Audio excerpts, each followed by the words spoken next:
아담과 하와는 하나님의 형상대로 지음을 받고 또 하나님이 지으신 에덴 동산에서 행복하게 살았습니다. 그들은 하나님과 친밀하게 교제하면서 동산의 청지기로서 하나님의 뜻에 따라 순종하며 에덴 동산을 왕적 신분으로 다스렸습니다. 그러던 어느 날 사단이 뱀을 통하여 하와에게 찾아왔습니다. 뱀은 1절 말씀에 따르면 들짐승 중 가장 간교했다라고 말하고 있습니다. 마태복음에도 보면 뱀같이 지혜롭고 라는 말씀을 볼 때 뱀은 그 총명함이 뛰어났던 것 같습니다. 이런 뱀의 모습은 아담과 하와의 그런 벌거벗은 순수함과는 대조를 이루어 나타나고 있습니다. 오늘 함께 읽은 창세기 3장 1절에서 7절의 내용은 이렇습니다. 1절에서 뱀의 신분과 더불어 하와를 향한 질문을, 그리고 그 뱀의 질문에 대해서 2, 3절에서 하와의 그런 불신앙적인 답변이 나타납니다. 그리고 이어서 4절에서 5절은 사탄이 하와의 답변에 대한 반응으로 아주 강력한 그런 유혹으로 다가갑니다. 그리고 마침내 아담과 하와는 그 시험에 넘어지고 말죠. 마지막 7절은 유혹에 빠진 그런 결과의 모습을 나타내고 있습니다. 아담은 오실자인 메시아의 모형이라고 합니다. 로마서 5장 14절에 보면 그러나 아담으로부터 모세까지 아담의 범죄와 같은 죄를 짓지 아니한 자들까지도 사망이 왕노릇하였나니 아담은 오실자의 모형이라 라고 말하고 있습니다. 아담과 하와는 에덴 동산에서의 그 시험에서 실패하였지만 마지막 아담으로 오신 예수님은 40일 금식 후에 광야에서의 시험에서 승리하셨습니다. 아담 안에서 우리는 장차 오실 예수 그리스도를 희미하게 볼 수 있습니다.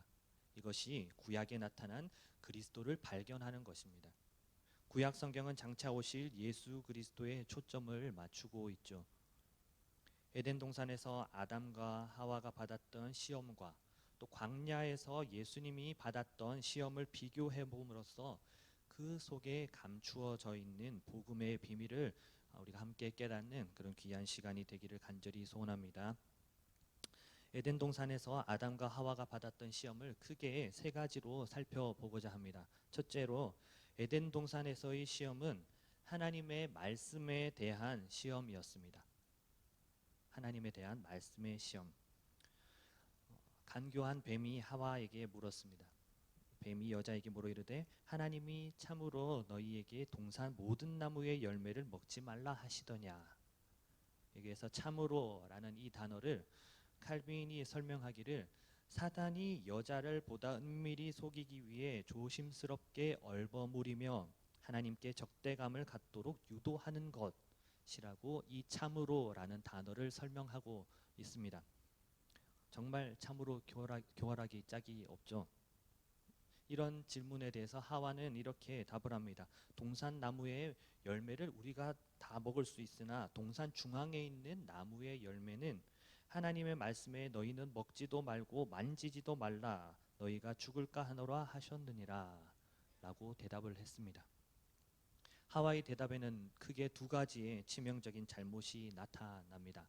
먼저는 그녀는 하나님의 말씀에 만지지도 말라라는 이제 자신의 생각을 덧붙이는 죄를 범했습니다. 갈라디아서 말씀에 보면 무서운 말씀이 나옵니다. 갈라디아서 1장 8절 말씀인데요. 그러나 우리나 혹은 하늘로부터 온 천사라도 우리가 너희에게 전한 복음 외에 다른 복음을 전하면 저주를 받을지어다. 그렇죠. 다른 것을 가감하게 되거나 그러면 저주를 받게 된다라고 하는데 하와는 여기에서 자신의 생각을 덧붙여서 만지지도 말라라고 말했다고 이제 사단에게 대답을 하죠. 그리고 하와가 저지른 또 다른 하나는 하나님의 말씀을 격하시켰다는 겁니다. 창세기 2장 17절에 정령 죽으리라 라고 하신 하나님의 말씀에 하와는 이렇게 죽을까 하노라 라고 대답을 했죠. 이것은 하나님의 말씀에서 이렇게 이탈된 모습을 보여주고 있는 것입니다. 하나님의 말씀에 대한 시험에서 아담과 하와는 실패했습니다. 이것을 광야에서 예수님이 당하셨던 시험과 비교해서 살펴볼 필요가 있습니다. 40일 금식 기도를 하신 예수님께 사단이 찾아왔죠. 그리고는 시험을 합니다. 40일 금식 기도 후에 배가 고픈 상황에서 먼저 떡에 대한 시험을 하죠. 시험하는 자가 예수께 나와 이르되 네가 만일 하나님의 아들이어든 명하여 이 돌들로 떡덩이가 되게 하라. 그렇죠. 사단의 시험은 예수님으로 하여금 마태복음 3장 17절에 이제 대한 말씀에 대한 의심을 품게 만들려는 것이었습니다. 마태복음 3장 17절의 말씀은 이런 말씀입니다. 하늘로부터 소리가 있어 말씀하시되 이는 내 사랑하는 아들이요 내 기뻐하는 자라 하시니라. 하나님의 말씀을 그냥 믿지만 말고 스스로 떡을 만들어 보라라는 것이었습니다. 정말 하나님께서 너에게 내 사랑하는 아들이요 기뻐하는 자라고 했어? 잘못 들은 거 아니야? 라는 의심을 품게 만들었다는 거예요. 그러나 예수님께서는 신명기 8장 3절의 말씀을 인용하시면서 사탄을 물리치셨죠. 예수께서 대답하여 이르시되 기록되었으되 사람이 떡으로만 살 것이 아니요 하나님의 입으로부터 나오는 모든 말씀으로 살 것이니라 하셨느니라. 아멘. 예수님은 하나님의 참 아들로서 마지막 아담의 역할을 하시면서 말씀으로 승리하셨습니다. 아담과 하와는 그토록 아름다웠던 에덴 동산에 살면서 하나님의 뜻에 온전히 순종하지 못하였지만 예수님은 비록 광야에 처해 있었지만 하나님의 거룩하신 뜻에 순종하였던 것입니다. 과거 출애굽한 이스라엘의 모습은 어땠습니까? 광야 생활 40년의 여정 가운데서 배가 고파지면 하나님께 대들고 또 하나님을 전적으로 신뢰하지 않았습니다. 마실 물이 없다고 불평하였고 주신 만나에 대해서 투덜거리기 일쑤였습니다. 시험하는 자인 사탄은 오늘도 성도된 우리에게 계속하여 시험으로 다가오고 있습니다. 그것도 우리가 이슈될 수밖에 없는 떡의 문제로 말입니다. 안타깝게도 안식일을 기억하여 거룩히 지켜야 함에도 불구하고 많은 이들이 육신의 일로 주일 성수를 하지 못하는 경우가 더러 있습니다. 참으로 안타까운 일들이죠. 예수님은 마태복음 6장 33절에서 이렇게 말씀하십니다. 그런즉 너희는 먼저 그의 나라와 그의 의를 구하라. 그리하면 이 모든 것을 너희에게 더하시리라. 아멘. 그렇게 말씀하시면서 우리에게 약속하셨지만 사단은 우리에게 이렇게 속삭입니다. 야, 세상 살기 힘들다, 그치? 남들 다 하는 외식도 자주 하고 싶고 큰 집에 살려니까 관리비, 와, 이 관리비. 차는 또 기름을 왜 이렇게 많이 먹어? 그치? 그래, 우리 애들은 그래도 학원을 보내야지. 우리는 사도 바울이 숱한 고난과 역경 속에서 발견한 놀라운 신앙의 비밀을 기억해야 합니다. 빌립보서 4장 19절에서 사도 바울이 이렇게 고백을 합니다. 나의 하나님이 그리스도 예수 안에서 영광 가운데 그 풍성한 대로 너희 모든 쓸 것을 채우시리라. 아멘. 떡이 인간에게 없어서는 안 될 중요한 것이지만 그 떡에 묶여 사는 인생이 되어서는 안 됩니다. 도리어 하나님의 말씀대로 살아갈 때 하나님께서 필요한 모든 것을 채우시리라라는 믿음을 가져야 한다는 것입니다. 그러므로 이와 같은 사단의 시험에서 예수님처럼 우리가 승리하기 위해서는 하나님의 말씀 위에 우리가 분명히 서야 합니다. 시편 1편의 말씀과 같이 오직 여호와의 율법을 즐거워하며 그 율법을 주야로 묵상하는 자가 되어야 합니다. 하나님의 말씀을 열심히 읽고 듣고 또 마음에 새기면서 자기도 모르는 사이에 그 말씀이 생활 속에서 드러나게 해야 한다는 것입니다. 안디옥 교회는 바나바와 바울을 통해서 하나님의 말씀을 열심히 듣고 배웠습니다. 그 결과 그들의 삶이 변하여서 세상 사람들에게 어떻게 불리게 되었죠? 그리스도인이라고 불리게 되었습니다. 성도된 우리가 시험을 이길 뿐만 아니라 나아가서 사회를 변화시키는 능력 있는 그리스도인이 되기 위해서 우리가 하나님 앞에 하나님 말씀에 더욱 가까이 가며 또 하나님의 말씀이 내 삶을 붙들고 또 주장하도록 우리가 납작 엎드려 순복하는 우리 귀한 수원 동불교회 모든 성도님들이 되시기를 간절히 소원합니다. 그리고 둘째로 에덴 동산의 시험은 믿음에 대한 시험이었습니다. 에덴 동산에서 시험은 믿음에 대한 시험이었습니다. 본문 4절을 보면 창세기 3장 4절을 보면 뱀은 하와에게 선악과를 따먹어도 결코 죽지 않을 것이다 라고 말을 하죠. 이것은 거짓말이었습니다. 사탄은 날 때부터 거짓말쟁이였습니다.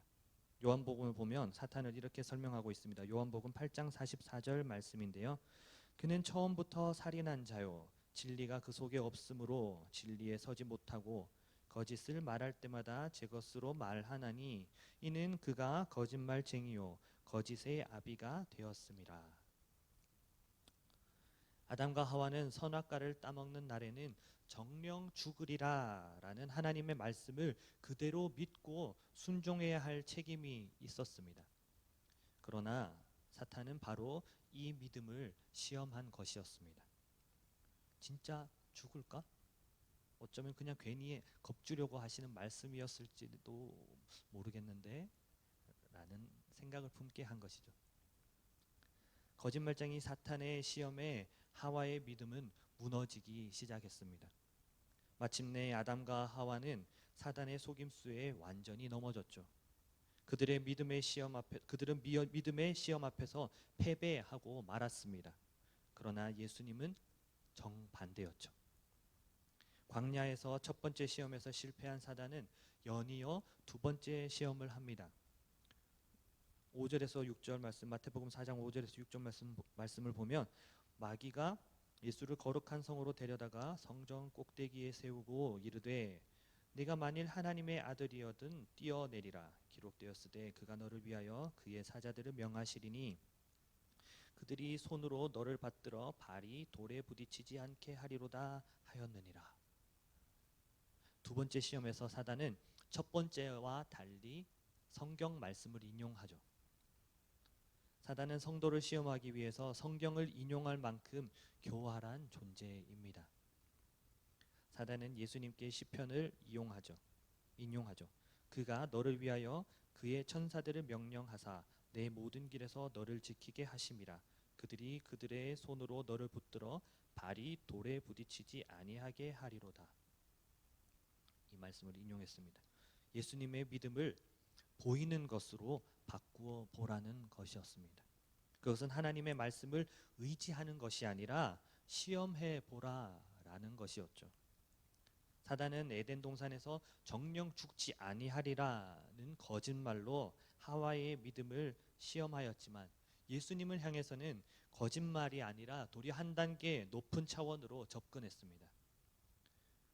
그것은 만약 성전 꼭대기에서 뛰어내리지 않으면 예수님이 믿음이 없다는 것이었고, 또 만약에 뛰어내렸지만 천사들이 붙들어 주지 않았다면 하나님의 약속이 거짓말이라는 것, 즉 하나님의 약속을 시험하는 자리에 이르게 하는 사탄의 술책이었습니다. 이런 사탄의 시험에 주님은 신명기 말씀을 이용하시면서 주 너의 하나님을 시험하지 마라 라고 대응하십니다. 사탄의 시험은 하나님을 향한 성도의 믿음을 공략합니다. 어떤 경우에는 하나님의 말씀을 구실 삼아서 자꾸만 보고자 하는 충동으로 우리를 이끌어 갑니다. 어떤 이들은 천국에 대한 성경 말씀에는 전혀 관심도 없으면서 내가 본 천국, 내가 만난, 내가 가본 천국, 이런 간증과 책자들의 또 그런 동영상들에만 관심을 갖는 경우가 더러 있습니다. 하지만 이러한 신앙은 바람직한 신앙의 모습은 아니죠. 그러므로 우리들은 사탄의 어떠한 시험에도 바로 서 있는 성도가 되기를 위해서 히브리서의 말씀을 기억해야 합니다. 믿음은 바라는 것들의 실상이요 보지 않는 것들의 증거니 라는 그 말씀을 굳게 붙들어야 하는 것입니다. 자신의 개인적인 야망을 성취하기 위해서 하나님을 시험하는 것은 자신의 믿음이 이미 시험받아서 범죄하는 자리에 이르게 되었다는 것을 의미합니다. 숱하게 다가오는 시험에서 승리하기 위해서 참된 믿음을 소유하는 우리 사랑하는 수원 동부교회 모든 성도님들이 되시기를 간절히 소원합니다. 그게 셋째로 에덴 동산에서의 시험은 권세에 대한 시험이었습니다. 권세에 대한 시험. 창세기 3장 5절 말씀은 말씀에 사탄은 너희가 그것을 먹는 날에는 너희 눈이 밝아져서 어떻게 된다고 합니까? 하나님과 같이 되어 선악을 알 줄 하나님이 아심이라 라고 말을 하고 있죠. 하나님의 형상대로 지음을 받은 아담과 하와에게는 이미 세상을 지배할 권세가 주어졌습니다. 그런데 사탄은 더 큰 지배권을 제시하게 하고 있죠. 너도 하나님과 같이 할 수 있어. 갑자기 그 CF가 생각나네요. 야, 너도 할 수 있어. 네, 너도 하나님과 같이 될 수 있어. 그렇게 시험해 오는 것입니다. 사실 아담과 하와는 에덴 동산에서 하나님의 청지기로서 그 사명을 감당해야 할 피조물이었습니다. 그런데 사탄의 시험은 더 이상 하나님의 청지기가 아니라 세상을 창조하신 하나님처럼 세상의 군주가 되어서 세상을 소유하라라는 것에 있었습니다. 자신의 욕구에 눈이 어두워진 하와는 그만 덫에 걸리고 말았습니다. 예수님도 역시 이런 시험을 받으셨지만 승리하셨죠. 광야에서 사탄은 예수님께 마지막 시험을 시도했습니다. 마귀가 또 그를 데리고 지극히 높은 산으로 가서 천하 만국과 그 영광을 보여 이르되 만일 내게 엎드려 경배하면 이 모든 것을 내게 주리라. 사탄의 제안은 참으로 달콤한 것이었죠. 아담과 하와는 이런 유혹에 넘어가고 말았지만 예수님은 십자가 사역 앞에서 그러지 않으셨습니다. 사탄이 제시했던 물질적 부귀와 영화는 예수님의 고난의 그 길을 막지 못했습니다. 예수님은 이런 얄팍한 사단의 시험을 신명기 말씀으로 물리치셨습니다. 이에 예수께서 말씀하시되 사탄아 물러가라 기록되었으되 주 너의 하나님께 경배하고 다만 그를 섬기라 하였느니라. 아멘. 사단의 이러한 작전은 어제나 오늘이나 동일합니다. 가장 감당하기 어려운 것은 자신의 욕구에 대한 시험이 아닐까 합니다. 사탄은 인간의 욕망을 부추겨서 스스로 넘어지게 하여서 하나님께 불순종하는 자리에 이르게 합니다. 마치 아담과 하와가 뱀의 유혹에 넘어가서 사단의 노예가 되고 또 하나님의 형상을 상실하고 하나님과 원수의 자리에 이르게 되었던 것처럼 말입니다. 인간은 바로 그와 동일한 방식으로 죄를 친구로 삼고 하나님을 대적하는 자리에까지 이르게 됩니다. 그러나 광야에서 예수님은 자신의 욕구와 욕망을 제어함으로써 하나님께 대한 온전한 순종의 모습을 친히 보여주셨습니다. 성도는 하나님께서 앉으셔야 할 자리에 자신이 앉아서는 안 됩니다. 도리어 주의 종으로서 정직의적 사명을 감당해야 하는 것입니다. 이것은 우리 자신의 힘만으로는 할 수 없지만 우리의 심령에 주님의 형상이 회복될 때, 그 형상이 가득할 때 얼마든지 가능한 것입니다. 하나님의 형상을 상실한 인생은 언제나 하나님과 같이 되고자 인생의 바벨탑을 쌓아갑니다. 그러나 권세에 대한 이러한 욕망은 늘 우리를 실패의 자리로 몰아갈 뿐이죠. 성도된 우리는 각자 받은 사명을 기억하면서 자신에게 찾아오는 육체의 욕구를 제어할 힘을 얻어야 합니다.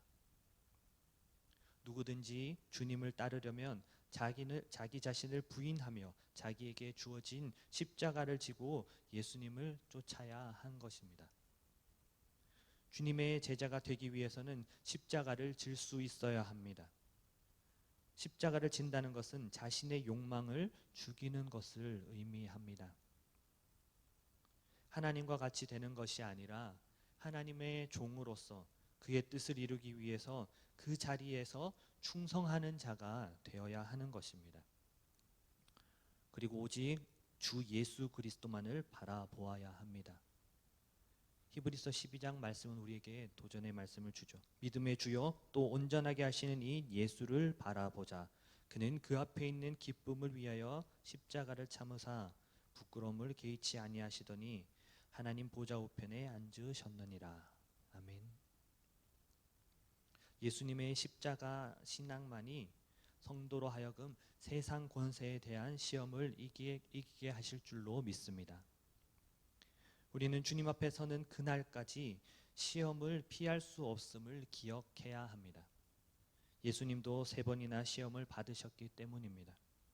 그러나 예수님은 시험을 물리치셨지만 아담과 하와는 시험에 빠지고 말았습니다. 주님 가르쳐 주신 주기도문에도 우리를 시험에 들게 하지 마시옵고 다만 악에서 구하시옵소서라는 내용은 시험이 없기를, 우리의 인생에서 시험이 없기를 바라는 기도가 아니라 찾아오는 시험을 이기게 해달라는 기도인 것입니다. 말씀을 마무리하겠습니다.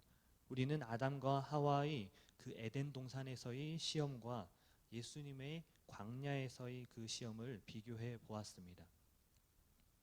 아담과 하와는 말씀과 믿음과 권세에 대한 시험을 만났을 때 결국 넘어지고 말았습니다. 아담과 하와는 하나님께서 주신 복에 만족하지 못하고 불순종했을 때 도리어 수치를 맛보아야 했습니다. 그러나 예수님은 사단의 어떠한 유혹과 시험에도 말씀으로 물리치시고 도리어 자기에게 주어진 고난의 길을 걸어가기 위하여서 당시의 치욕의 상징이었던 십자가의 죽기까지 복종하셨습니다. 이런 예수님을 하나님께서는 한없이 높이셨습니다. 사람의 모양으로 나타나사 자기를 낮추시고 죽기까지 복종하셨으니 곧 십자가에 죽으심이라. 이러므로 하나님이 그를 지극히 높여 모든 이름 위에 뛰어난 이름을 주사 하늘에 있는 자들과 땅에 있는 자들과 땅 아래에 있는 자들로 모든 무릎을 예수의 이름에 꿇게 하시고. 아멘. 광야에서 승리하신 예수님, 그리고 십자가 위에서 승리하신 예수님, 그 예수님께서 우리에게 새 힘과 신령한 용기를 주실 줄 믿습니다. 어떤 시험이 찾아와도 그 시험으로 말미암아 더욱 굳세게 성장하는 믿음의 신앙인이 되시기를 간절히 소원합니다.